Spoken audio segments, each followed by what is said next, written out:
NBA Conference Finals start today. The Denver Nuggets will be facing Los Angeles Lakers at home. And of course, we have the Miami Heat and Boston Celtics going at it tomorrow. Now, we will have predictions over these series in a bit, but the first thing I just got to get over, because I've been very annoyed about this for the last couple of years. It's almost been 3 years since the bubble. But a bubble discourse in the NBA, I can't believe it's still happening 3 years later. Well, almost 3 years later, because it'll be 3 years around October, I believe. So, can't believe that's still happening. But hey, NBA fans really don't like basketball. So can I be surprised that they waste time talking about narratives all the time, regarding the bubble? I'm not. And as much as I would love to say it's just there to, discredit the Lakers, it's mainly just to discredit LeBron. And yeah, I just don't get why this one season has had so much relevance and discourse over the last few years, especially when champions have already been crowned, like the Milwaukee Bucks and the Golden State Warriors. I don't know why we'd be talking about the Lakers championship still and not the ones that happened right afterwards. I don't get it. I would get it if it was a historic season. It was different, but it wasn't historic. The Lakers weren't, a 67 win team. They could have been on pace to win 60 games if they would have played a full season, but that didn't happen. They weren't, a team that won 73 games and won a chip. So I don't know why we were still talking about the bubble. I really don't. And part of this is because, see, my team, my team wins championships. I'm waiting for the next one. But if you're like Portland or Denver, who's never won one, I get it, but I don't know why they're still talking about this title. I really don't. And being that it was a rematch, my mic got too close, but being that it was a rematch, the teams that were in the conference finals, now you got all this bubble discourse, even though there was a rematch conference finals last year with the Miami Heat and the Boston Celtics. But then again, Denver Nuggets and the Lakers, they were dealing with injuries, so maybe that's why I didn't see it on the Western side. But I just don't know why the season was so relevant, 2 to 3 years afterwards. I really don't. But again, NBA fans do not like basketball. They show it again and again, because as much as these nerds and dorks love to tell you on Twitter that they love JJ Redick, they love Zach Lowe, they love who else? I'm getting his name. Yes, Legler. They love him.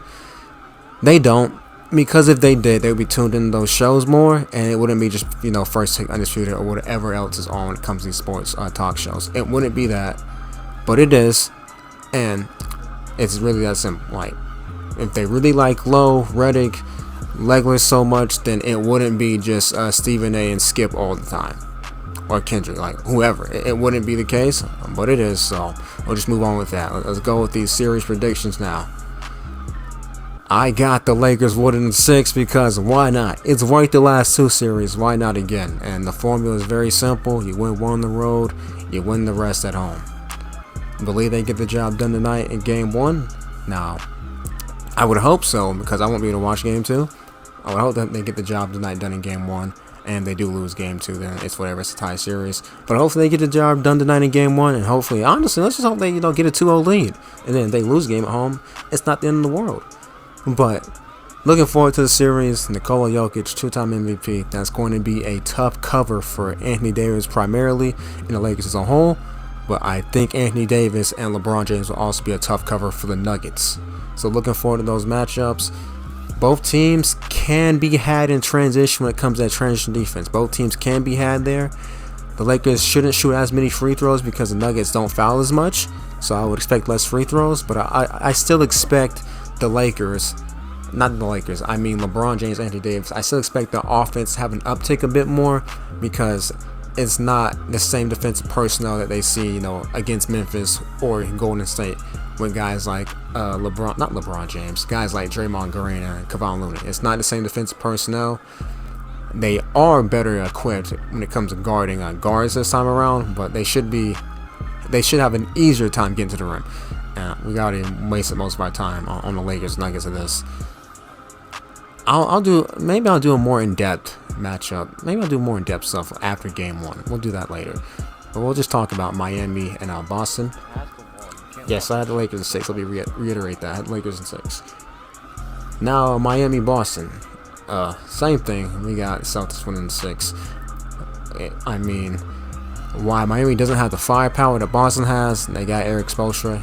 He's a better coach than John Mazzulla, and he'll be able to scheme you, 2 wins. That's what's happened. He can scheme you 2 wins, or he scheme you 1. Jimmy Butler carries in 1. And that's how they get 2 wins. Boston closes out the series in 6, and the fact that Tatum, he'll most likely have a stinker in one of these games, which will cause him to lose.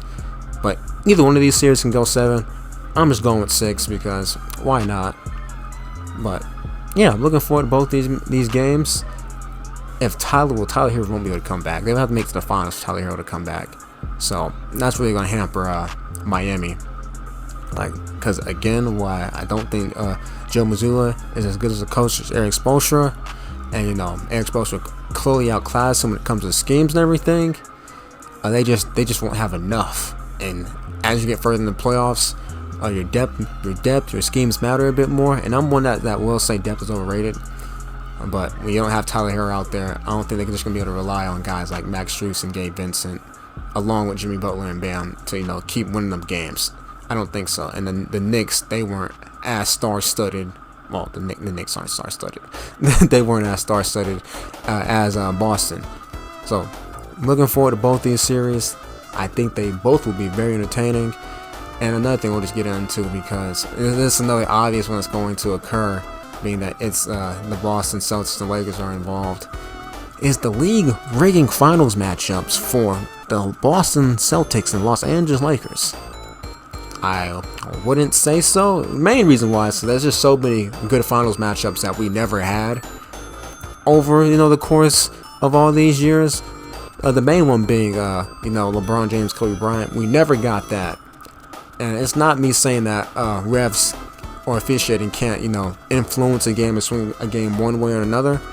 But for a whole series, I doubt it. I really do. I honestly think it'd be more feasible in other sports where one player doesn't have as much impact as they do in basketball.